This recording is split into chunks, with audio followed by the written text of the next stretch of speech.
各位朋友，大家好。今天呢，想跟大家聊聊秦二世胡亥的身世。有些朋友可能会说了，胡亥的身世有那么重要吗？他的母亲是谁？他的童年或者青少年时光是如何度过的？有那么重要吗？秦始皇的后宫至今都是一个谜。秦始皇的皇后是谁？扶苏的母亲是谁？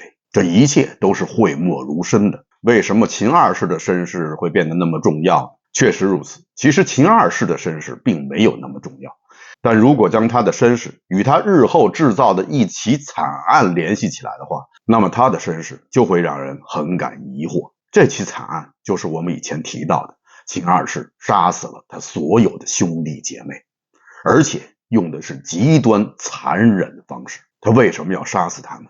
如果只是担心他们窥伺他的皇位的话，那么为什么还要采用那种极端残酷冷血的方式处死他们？这分明是一场仇杀，而这种仇恨又到底是来自何方呢？是不是与秦二世的身世有关？秦二世继位以后，他并没有继承秦始皇的精明强干，反而是全盘继承了秦始皇的法家路线以及秦始皇的残暴，甚至在残暴方面他做到了有过之而无不及。秦二世继续以酷法治国，让秦王朝这个巨大的战争机器继续在中原大地上肆虐不止。他继续修建阿房宫，无限度的使用民力，这也导致日后的陈胜吴广起义。他还继续着秦始皇的残暴。秦始皇的残暴更多的是指向外面的，或许是此时六国已灭。胡亥的残暴更多的是指向了自己身边的人。秦二世继位伊始，就命令原来他父亲后宫中所有未生育儿女妃嫔全部要为他的父亲殉葬。据《史记》记载，二世曰：先帝后宫非有子者，出焉不义，皆令从死，死者甚众。秦始皇的后宫到底有多少人？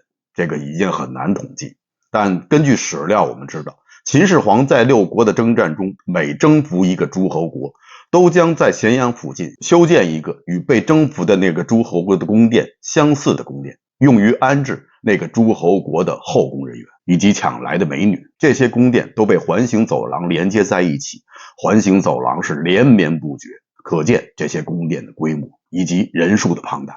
住在其中的女人也就都成了秦始皇的后宫。秦始皇是个工作狂，每天要处理的奏章，这些竹简加起来要超过120斤。他从早到晚都在处理公务，他没有时间也没有精力，而且他的后宫连绵几十里，路途如此遥远，处理完公务以后，去一次恐怕也就只剩下半条命了。所以后宫中的大部分女人恐怕一辈子都没有见过秦始皇的面，那就更不可能生育儿女。那为什么秦始皇明明用不上这些女人，还要将她们困于后宫据为己有呢？这就叫霸业，千古之霸业，欺男霸女的霸。秦始皇最终所生的子女，包括胡亥在内，总共有34个儿女，24个儿子，10个女儿。那也就是说，生育过子女的秦始皇的妃嫔最多不会超过34人，那其余的这些妃嫔全部要为秦始皇殉葬。史书上没有记载这样殉葬的人数到底是多少，只是说死者甚众，而侥幸活下来的那最多34位的妃嫔，他们很快就会意识到他们的命运比那些殉葬的妃嫔们还要悲惨，因为他们很快就要亲眼目睹他们的儿女被秦二世用最残忍的手段杀死。1974年，在始皇陵以东1里远的上焦村，人们发现了17座陪葬墓。在陪葬品中，专家们发现了很多是由秦朝当时的少府制作的物品。少府相当于秦朝的内务府，是专门为宫廷服务的。少府制作的用品都是属于皇家专用品，陪葬品的规格很高，专家们由此判定这些坟墓的主人应该都是皇室人员。从已经挖掘的8座墓中，总共出土了7具骸骨，其中的6具骸骨都是身手四肢分离，唯一的一具看起来比较完整，上下颌骨也是错位的，很明显是被绳索勒死的。8座墓中没有骸骨的那座墓中只有一把铜剑。据此，专家们推测，这17座墓葬就是被秦二世杀死的秦始皇的那些儿女们的墓葬，而其中那个只有一把铜剑的墓葬很有可能是公子扶苏的衣冠冢。让我们将时光拉回到2000多年前，公元前209年的那个冬天，秦二世开始了对自己骨肉至亲的残杀。胡亥的冷酷让那个冬天变得异常的寒冷。胡亥先下令杀死了自己的6个哥哥。据《史记·秦始皇本纪》记载，6公子戮死于杜。杜指的是杜县，在今天的咸阳城东。在古代，戮刑指的是不光是要剥夺犯罪人的生命，而且还要在当众用最羞辱的方式进行，要砍掉他的四肢、头颅，让他死无全尸。当时秦始皇的皇子之一公子犟驴和他的2个兄弟并不在这6人被杀的皇子的名单之中。兄弟3人处事一向非常的谨慎，一时之间让秦二世也找不到处死他们的理由。秦二世只是将他们关押起来，但没过多久，秦二世遣使者让他们自杀，罪名就是一个模棱两可的不尽臣道。公子犟驴辩解说，我们从来没有做过任何有违臣道的事情，如果你们说有的话，那请你们告诉我，我到底做错了什么。而胡亥的使者则说，我只是奉命行事，你这些话不用跟我说。公子犟驴无奈，只能仰天长叹几声，天乎吾无罪也。随后兄弟3人拔剑自刎。这样的杀戮仅仅是一个开始。随后秦二世又将他另外12个哥哥杀死在了咸阳市中心的商业区。据《史记·李斯列传》记载，公子12人戮死咸阳市。这里的市指的是咸阳的商业区。以往身份尊贵的12名皇子就这样在众目睽睽之下被用最残忍的方式处死。这样的杀戮还没有完，秦二世又将自己的10个姐妹杀死在了杜县。李斯列传记载，10公主折死于杜。折通折刑的折，在古代是指分裂肢体的酷刑。秦始皇还有一个儿子叫公子高，在看到自己的兄弟姐妹一一被残杀以后，他本来是想逃跑的，但是呢，又怕他一跑以后，秦二世会杀了他的家人，所以无奈之下，他愿意为了家人牺牲自己。他给秦二世胡亥写了一封奏折，说我愿意为父亲殉葬。公子高也是平时一向行为谨慎，胡亥正发愁找不到他的什么罪名呢，看到公子高的这封信，立刻是大喜过望。他爽快地同意了公子高的请求，允许他为父亲殉葬。他还赐给他的这个哥哥10万钱作为殉葬的费用。公子高以这种方式结束了自己的生命，好歹还是落了一个全尸，而且保全了自己的家小。从公子高请求殉葬的这件事情上，我们也能够看出一点，就是胡亥这次要杀的不仅仅是他的那些王子哥哥们，甚至还会株连他的那些侄子侄女们。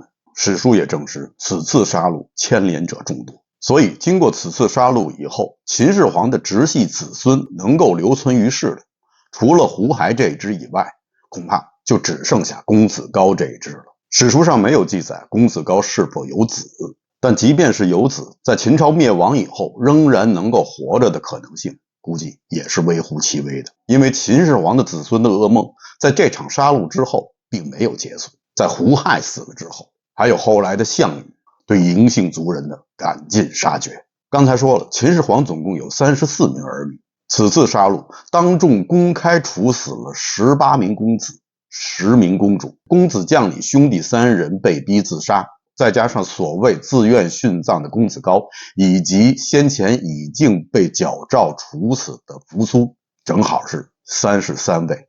秦始皇的所有子女中，现在只剩下了胡亥一个人。那么胡亥为什么要杀死他所有的兄弟姐妹呢？最容易被接受的原因就是胡亥担心他的那些哥哥们对他皇位的窥伺，他担心皇位不保，所以杀了他的哥哥们。史记中也确实有这样的记载，胡亥曾经对赵高说过这样一番话，说大臣不服，及诸公子必与我争，为之奈何？赵高给他的主意就是一个字：杀。那么秦二世为什么要杀死他的那些哥哥们？原因有些人认为很简单，那就是因为胡亥得位不正，他做贼心虚，所以杀害他的哥哥这一行为本身也就证明了胡亥确实得位不正。这从逻辑上讲似乎也说得通，但仔细想想，应该还存在另外一种可能性。大家想，秦始皇当初是死在了路上，死的时候，那些公子们都不在身边，在他身边的只有胡亥，而胡亥却成了最终的继位者。这些王子们不可能不心生疑虑，即便是秦始皇真的是想传位给胡亥，在这种情况下也不会打消那些皇子们的疑虑。况且还有扶苏之死，扶苏确实是被赵高、李斯他们矫诏杀死的，而扶苏的死更能让那些王子们嗅到阴谋的味道。他们会想，即便父皇想传位给胡亥，但也不至于要杀死扶苏啊。扶苏就这样不明不白的死了，是不是因为父皇本来是想传位给扶苏，而被胡亥从中作梗，矫诏杀死了扶苏呢？在上一期的节目中，我曾经谈到，秦始皇很有可能真的是想传位给胡亥，所以胡亥继位是完全合法的。赵高、李斯他们矫诏只是为了杀死公子扶苏。这方面的证据很多，不仅仅是我上期提到的赵正书，大家如果有兴趣的话，可以回看我上期的节目。所以胡亥杀死他的这些兄长们，并不能证明他当初得位不正。其实不管他得位正不正，在当时那种情况下，他的兄长们都有理由怀疑他的得位并不正。那么他的这些哥哥们有没有私下联合，准备推出一位公子来顶替胡亥的皇位呢？史料上我们看不出这方面的任何记载。秦二世自己也说，诸公子必与我争，这也就是说，他认为他的哥哥们会与他争夺皇位，但这也只是他的想象。而且从公子犟驴以及公子高临终之前的那些话来看，他们也都是谨言慎行，并没有谋逆的想法。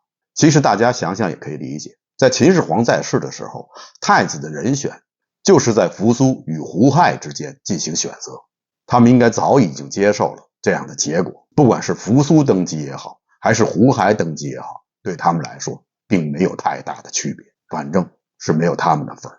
所以很有可能那些公子们除了一些抱怨以外，恐怕并没有什么实际的举措去窥伺胡亥的皇位。胡亥杀他们完全是出于他的想象，是出于他的那种强烈的不安全感。那么他的这种不安全感又是从何而来的？我们一会儿就会提到。如果说杀死这些公子们的原因尚且说得过去的话，那么杀死这些公主们就很难解释了。毕竟这些公主们不会与他去争夺皇位。有人认为胡亥之所以杀这些公主，其目的是醉翁之意不在酒，他要杀的其实并不是公主，而是公主的夫家。能够上公主做秦始皇驸马的家庭一定是非同小可，他们要么是权势熏天，要么就是出身显贵。秦二世的目的是要对他们下手，这种说法似乎是有点道理。不过细想一下，如果秦二世真的想对这些显贵下手的话，那么为什么不直接针对这些贵族们呢？这些贵族们多数在朝中任职，抓到他们的把柄其实并不是一件难事，至少要比给那些公主们罗织罪名要容易得多。而且有史料证明，有些公主们的夫家并没有受到任何的影响。比如说李斯家，李斯的所有儿子都上公主，就是都娶了公主为妻，而李斯的所有女儿也都嫁给了各位王子。李斯的长子李由曾经担任过三川郡的郡守，他的夫人肯定是一名公主。但在公元前209年，那些公主被杀的时候，李由并没有受到牵连。还有以前我们讲过，李斯临死的时候曾经对身边的一个儿子说我现在不能陪你一起去打兔子。他身边的这个儿子毫无疑问应该也是娶的公主。李斯被杀的时候是公元前208年，那已经是在那些公主被杀以后的将近1年，所以证明他的这个儿子也没有受到株连。当然了，李斯是当朝丞相，同时也是胡亥这个阵营的重要人员，他的家族不受株连并不意味着其他家族也一样，但至少应该可以说明秦二世杀这些公主的目的就是为了杀这些公主，而那些被株连的人不过是拔出萝卜带出泥而已，并不是胡亥的主要目标。否则的话，以李斯家的状况，娶的都是公主，嫁的都是公子，肯定很难得以幸免。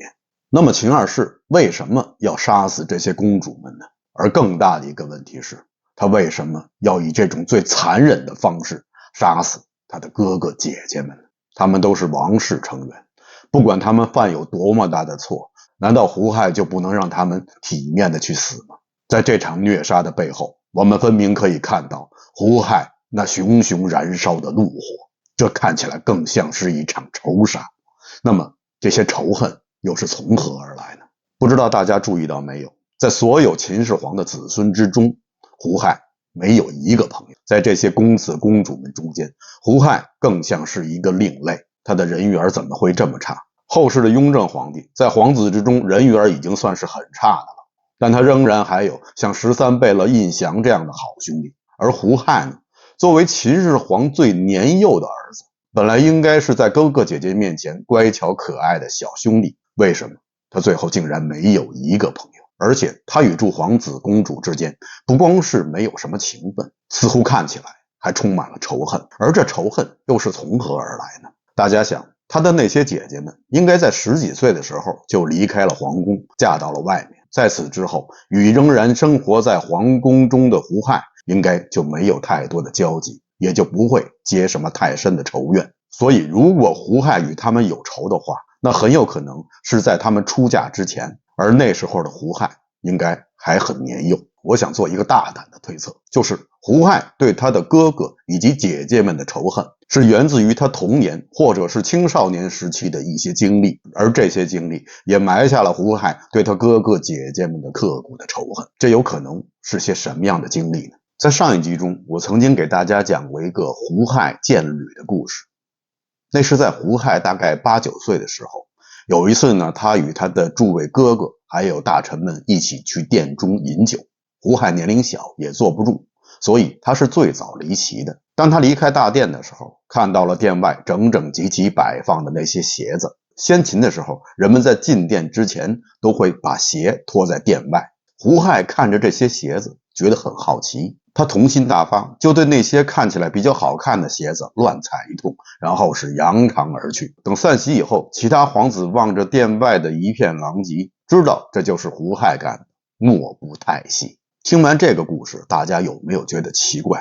胡亥那时候的年龄应该已经是8、9岁了，多少也懂点事儿。脱鞋入殿，对于秦晋6国的人来说，这是最基本的礼仪。8、9岁的胡亥对此应该是司空见惯。他为什么会觉得好奇呢？他好奇只能有一个原因，就是这个习俗与他的生活习惯是不相符的。可能有的朋友对此不以为然，觉得胡亥那时候毕竟已经是8、9岁，应该已经接受教育了，这些基本的习俗老师应该早就教给他了，他怎么会不懂呢？在战国时期，秦朝以及6国的孩子一般都是8、9岁开始入学，也叫小学，15岁呢入大学，20岁左右行成人礼。所以胡亥此时的年龄应该是处在还未接受宫廷教育或者刚刚接受宫廷教育的阶段，这些礼仪他不懂也实属正常。那有的朋友又会说了，即使是没有受到正规的宫廷教育，那这些最基本的礼节、最基本的习俗，胡亥应该早就学会了。有些习俗并不是需要老师去教的，他的母亲或者他身边的人都可以成为他行为举止上的老师。所以不管怎样，胡亥都不应该有这种见拜陈履的举止。但是如果胡亥在这之前的生活环境完全没有养成这种中原的脱鞋入殿的生活习俗呢？他为什么如此的好奇？为什么做这样的恶作剧？这就让我们联想起胡亥名字中的胡字。胡这个字可以当作姓氏，也可以是一个民族或多个民族的泛称。胡作为姓，最早是出自于归姓，这是中原很古老的姓氏。如果当做一个民族的称呼的话，那就是当时的秦晋人对戎狄这些民族的泛称。秦国是立国西垂，杂戎狄之俗，所以这个胡字是来源于胡族的可能性远远大于来自中原的那个古老姓氏。我们做一个大胆的猜想，胡亥的母亲很可能是一名胡族的女子。当时很多胡人嫁入中原以后，都以自己的民族为氏，所以胡亥的胡字很可能是来自于他母亲的姓氏，或者说是为了纪念他的母亲。刚才说了，秦晋6国的孩子一般都是8、9岁才接受正式的宫廷教育，在这之前都是跟母亲在一起生活。秦汉期间，贵族女子出嫁他国仍然还是实行的应臣制。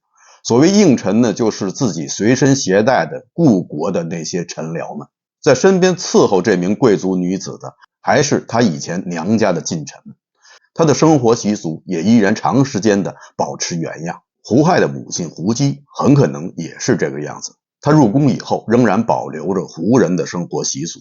刚才我们说了，秦始皇每征服一个诸侯国，就要按照那个诸侯国宫殿的样子兴建一座宫殿，用于接纳该国的后宫女子。那么很有可能秦始皇也会按照胡人的习俗搭建一所大帐篷，让胡姬来居住。胡亥从小在母亲身边长大，习的是胡人的习俗，进帐篷当然不用脱鞋了。而且对于胡人来说，脱帽吐履是胡人的起降之礼，这是一种很卑微的礼节。难怪胡亥对殿外的这些鞋子既好奇又有些鄙夷，所以必须要作践一通。胡亥是秦始皇最小的儿子，由此推断，胡亥的母亲应该也很年轻。秦始皇非常宠爱胡亥，也有可能是爱屋及乌，他可能对胡姬也是非常的宠爱。那么胡姬后来去了哪儿呢？大家知道秦国以前有太后专政的传统，比如说我们大家熟悉的宣太后闵八子，还有那个华阳太后。如果胡亥的母亲健在的话，胡亥登基以后她也就成了太后，不可能在秦国的政坛上无声无息。所以很有可能胡亥登基的时候，他的母亲早已经去世了。胡亥自己也曾经说过这样的话，有一次李斯向胡亥劝谏，让他不要什么都听赵高的，赵高这人居心叵测，不得不防。胡亥怎么回答的呢？胡亥说：朕少师先人，丞相您岁数也大了，没准哪天李斯就变成李死了，我不倚靠赵高，我倚靠谁啊？其中的少师先人一句，这里的先人更大可能指的是他的母亲，不会是他的父亲秦始皇，因为他的父亲秦始皇1年前刚刚去世，谈不上少师先人。所以很有可能胡姬在胡亥很小的时候就去世了。胡亥自小跟母亲一起长大，他的生活习俗、举止做派与他的诸位哥哥和他的姐姐们都不一样，加上秦始皇对他的独宠以及他性格上的某种偏执，他与兄弟姐妹之间的关系处的应该并不好。这从他见吕以后祝公子的反应也能看出来，祝公子是叹息不已，并没有觉得这个幼弟可爱顽皮，而是有一种鄙夷之色。母亲早逝，父亲又忙于处理公务，与兄弟姐妹之间的关系又不睦，这也就造成了胡亥性格中的强烈的不安全感。这恐怕也就是为什么他后来如此的依赖赵高。秦始皇恐怕也看出来了他的幼子在兄弟姐妹中的处境，所以他会更加偏爱胡亥。在秦始皇最后一次出巡的时候，当胡亥提出想跟随的时候，秦始皇欣然的同意了。我相信其他的公子也提出过这样的要求，但秦始皇唯独允许胡亥同行，而这种独宠又会进一步加剧胡亥与兄弟姐妹之间的矛盾。这恐怕也就是为什么胡亥在兄弟姐妹中没有一个朋友，没有一个亲近的人。这种的疏远最后甚至可以发展成仇视。我们甚至可以做一个大胆的推论，胡亥甚至将自己母亲的死归罪于他的兄弟姐妹们。这就是为什么他会采取掠杀的手段对付他的骨肉至亲，因为对于他来说，他们不是亲人，是敌人，是仇人。有人说过这样一句话，有些人是要用一生来治愈他的童年。我们以前讲过崇祯是这样的，也许胡亥也是。大家还记得那句著名的谶语吧？亡秦者胡也。秦始皇信了这句话，所以派大将蒙恬率兵30万去攻打北边的胡人。但秦始皇还是搞错了，他只顾着北边的胡人，却忘记了身边的胡亥。按照我们刚才的推理，其实这个胡字有双重的意思，一方面指的是胡族，胡亥的母族，一方面指的就是胡亥本人。秦始皇的34个儿女让他杀了33个，现在活着的只有一个人，就是他自己。胡亥来到这个世间，或许是带着某种使命的。他的使命之一就是亡秦，使命之二就是杀光秦始皇的所有子女。现在是时候践行他的使命了，他要杀死秦始皇的最后一个孩子，他自己。他做到了。公元前207年的10月，他用一把宝剑结束了自己的生命。逼迫他自杀的是他认为最亲近的、最可以依赖的赵高。秦二世胡亥在这世间走了一遭，用最决绝的方式带走了一个王朝，也带走了一个家族。从胡亥虐杀他的兄弟姐妹这件事情上，我们清醒的可以看到他的人性之恶，而透过人性之恶，我们也能够看到人性之恶背后的权力之恶。权力之恶放大了人性之恶，人性之恶又将权力之恶发挥到了极致。权力的本质是什么？是善的还是恶的？东方人更多的认为权力是善的，因为权力是上天赋予，上天给的东西一定是好的。既然是善的，东方的思想家，特别是儒家，更加的强调要用道德规范来约束它，要让帝王们常保着仁爱之心，同时对百姓也要常怀警惕之意。